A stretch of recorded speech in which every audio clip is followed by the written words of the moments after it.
Halo guys. Kita ketemu lagi dalam edisi 14 sniper terbaik. Setelah di part 1 kita melihat para sniper seperti Tatang Koswara, Hitchcock, Chuck Mauhimi, Aldebert Waldron III, Chris Kyle, Zhang Taofang dan Vasily Zaitsev. Maka siapa saja sih para raja sniper yang menempati tahta tertinggi? Selamat datang dalam part 2.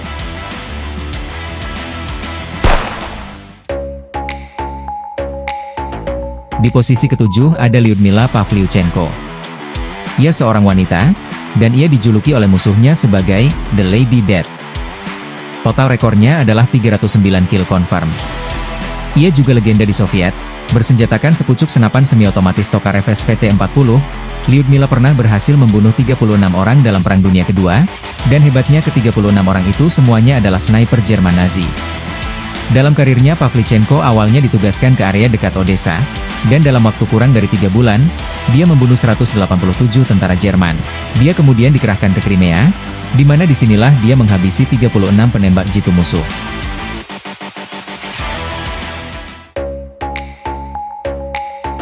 Francis Pagah Magabo, tidak banyak orang yang mengenalnya.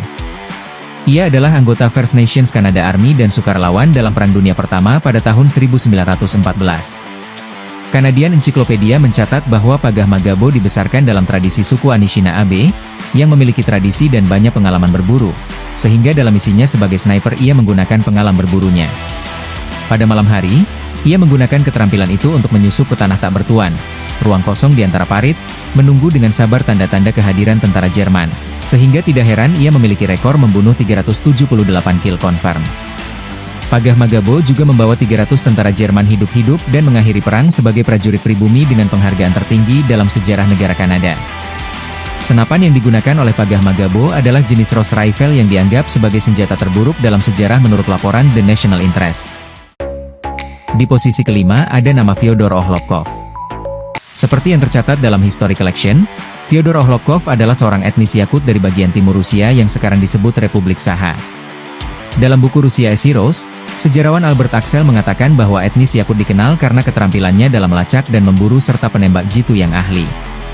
Senjata yang digunakan Ohlopkov bervariasi, di antaranya ada Mosin Nagant, SVD Dragunov, dan SV-98.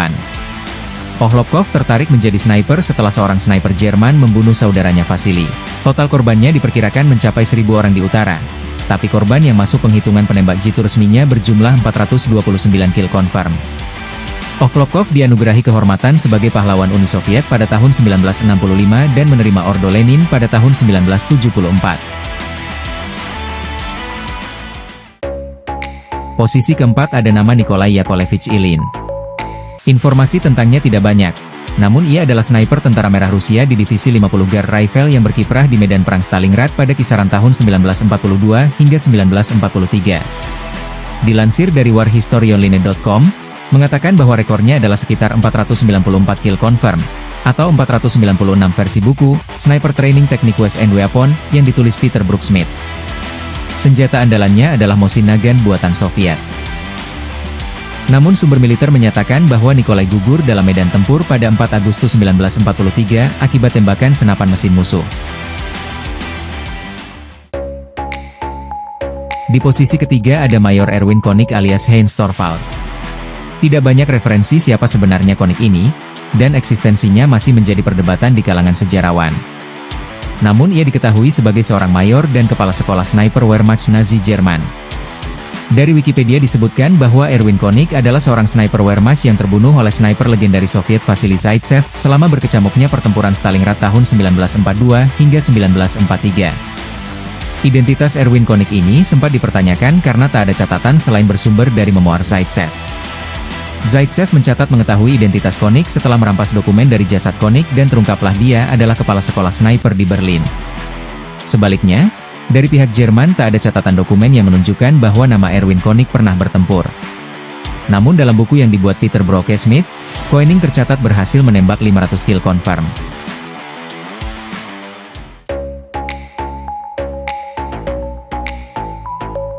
Seperti yang dilaporkan oleh War History Online, Ivan Sidorenko direkrut menjadi Angkatan Darat Soviet pada tahun 1939. Ia ditugaskan di unit mortir dan tidak diberikan pelatihan sebagai penembak jitu. Dia memilih senjata standar Soviet yaitu senapan Mosin Nagant, dan mulai berlatih secara otodidak. Di waktu senggangnya, ia berinisiatif berburu tentara Jerman dan telah membunuh lebih dari 500 orang kill confirm. Korbannya bukan hanya tentara individu, tetapi juga kendaraan pemasok bahan bakar menggunakan peluru peledak. Setelah pensiun, Sidorenko melatih tentara Soviet dan mengirim 250 sniper tambahan ke medan perang. Inilah dia guys sebagai pemuncak sniper terbaik. Simo Häyhä. Ia berasal dari tentara Finlandia dan ikut dalam peperangan di Operasi Winter War tahun 1939 hingga 1940. Rekornya adalah 705 kill confirm di mana 505 orang dihabisinya dengan senapan dan 200 orang dengan senapan mesin ringan. Senjata yang digunakannya saat beraksi adalah Finlandia M2830 dengan kaliber 7,62 x 53 mm dengan bidikan besi, serta senapan mesin ringan Suomi KP31. Ia diberi julukan The White Death karena semua aksinya dilakukan saat musim salju. Hebatnya rekor 705 orang korbannya yang mayoritas tentara Soviet dibukukan hanya dalam waktu 100 hari. Ada satu kemampuan Simo yang sangat langka dimiliki oleh sniper manapun, yaitu mampu menembak tepat terhadap musuh di kejauhan walaupun tanpa dibantu periskop bidik. Nah guys, itulah 14 sniper terbaik yang pernah ada di dunia ini. Kita patut bangga karena telah diwakili oleh Om Tatang Koswara.